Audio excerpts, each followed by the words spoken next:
Hello children, good morning to all. எல்லாம் எப்படி இருக்கீங்க? ஸ்டோரி கேட்குறதுக்கு அவ்வளோ இருக்கீங்களா? இது உங்களுக்கான ஒரு தன்னம்பிக்கை ஸ்டோரி தான். இது தன்னம்பிக்கை கதை. அதாவது மனிதர்கள் பேசுவாங்க. எங்கேயாவது மரங்கள் பேசி பார்த்துருக்கீங்களா? இதே இந்த கதையில் வரக்கூடிய மரங்கள் பேசும். பேசுகிறது மட்டும் இல்லாமல் அதுக்கு கனவுகளும் உண்டு. ஒரு காட்டில் 3 மரக்கன்றுகள் இருந்ததாம். அவைகள் தங்களுக்குள்ள தன்னுடைய எதிர்காலத்தை பற்றி பேசிக்கிட்டாங்க. அப்போ முதலாவதாக இந்த மரம் சொன்னது, நான் வளர்ந்து பெரிய மரமாக ஆன பிறகு நான் ஒரு பெரிய ஆபரணங்களை எல்லாம் செஞ்சு அதை தாங்கக்கூடிய ஆபரண பெட்டியாக நான் இருக்கணும். அதில் முத்து, தங்கம், வைரம், முத்து, வைரம், வைடூரியம் இப்படி அந்த மாதிரியான ஆபரணங்களை சுமக்கக்கூடிய ஒரு பாக்கியம் எனக்கு கிடைக்கணும் அப்படின்னு நினச்சிதான். 2வது மரம் சொல்லிச்சா, நான் ஒரு பெரிய கப்பலாக மாறி அதில் அரசன், அரசி, பணக்கார குடும்பத்தை சேர்ந்த பெரிய அதாவது ரிச் பீப்புள் எல்லாம் ஜேர்னி பண்ணுறதுக்கு ஏதுவாக அவங்க பயணம் செய்கிறதுக்கு எதுவும் ஒரு பெரிய கப்பலாக மாறணும் அப்படிங்கிறது அதனுடைய கனவாக இருந்துச்சான். 3வது மரம் தன்னுடைய கனவை பற்றி சொல்லுது, நான் ஒரு பெரிய நிலைவாசல் படியாக இல்லாமல் எல்லாரும் நிலைவாசல் படியாக தான் இருக்காங்க. நான் அப்படி இல்லாமல் கோவிலில் இருக்கக்கூடிய கருவறைக்குள்ளே இருக்கக்கூடிய மூலவரை சுமக்கக்கூடிய ஒரு ஊஞ்சலாக நான் மாறணும், அதுதான் என்னுடைய ஆசை அப்படின்னு சொல்லிட்டு அது சொல்லிச்சான். சில நாட்கள் கழித்து மரம் வெட்டி காட்டுக்குள்ளே வந்தாராம். அதுவும் சில ஆண்டுகள் கழித்து நல்லா வளர்ந்து முதிர்ந்த மரமாக மாறிடுச்சு.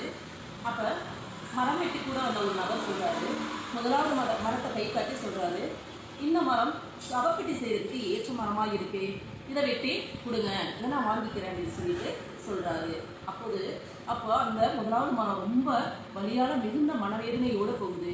ஆனால் அதனுடைய கனவு நிறைவேறாமல் போயிடுமோ அப்படிங்கிற அந்த ஒரு தருணத்திலையும் அது எப்படியாவது கடவுள் நமக்கு ஒரு சான்ஸ் எப்படியாவது தன்னுடைய அந்த பிரார்த்தனையை நிறைவேற்றுவார் அப்படிங்கிற ஒரு நம்பிக்கை மட்டும் அதுக்குள்ளே இருந்துச்சு.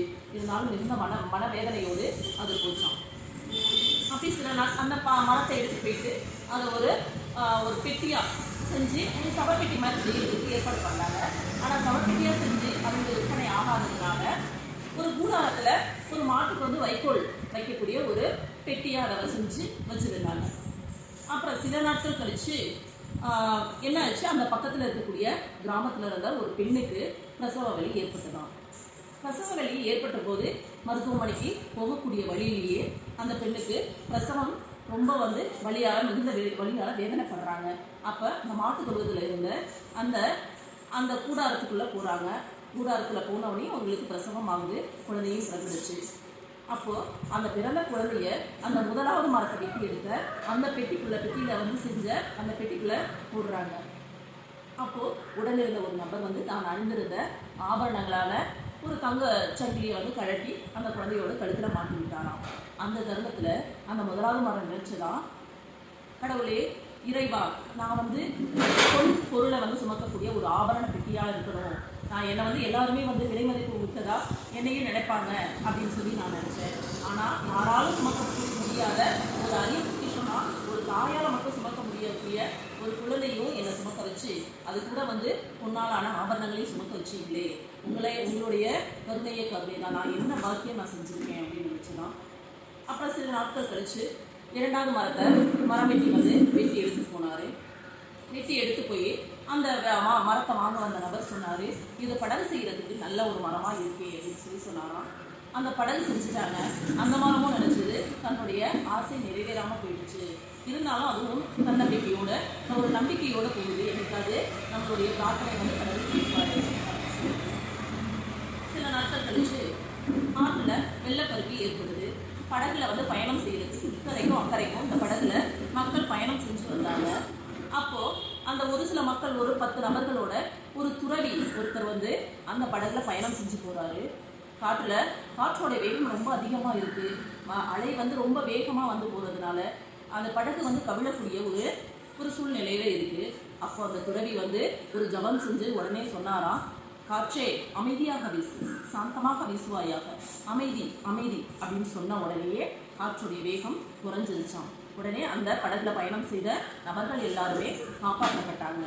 அப்போ அந்த தருணத்தில் அந்த 2வது மரம் நினச்சிதான், கடவுளே நான் ஒரு பெரிய கப்பலாக மாறணும், அதில் அரசன், அரசி, மிகப்பெரிய பணக்கார குடும்பத்தை சேர்ந்தவங்கெல்லாம் பயணம் செய்யணும் அப்படின்னு நினச்சேன். ஆனால் இந்த துறவி போன்ற மகானையே என்னை சுமக்க வச்சு ஒரு பெரிய பாக்கியத்தை எனக்கு கொடுத்துட்டீங்களே அப்படின்னு சொல்லிட்டு அது சந்தோஷப்பட்டுச்சான். சில நாட்கள் கழித்து அந்த மரம் வெட்டி 3வது மரத்தையும் அது வளர்ந்து உயர்ந்த மரமாக இருந்திருக்கு. அந்த மரத்தை எடுத்து எதுக்காவது தேவைப்படும் அப்படின்னு சொல்லிட்டு தன்னுடைய கூடாரத்தில் போட்டுட்டாராம்.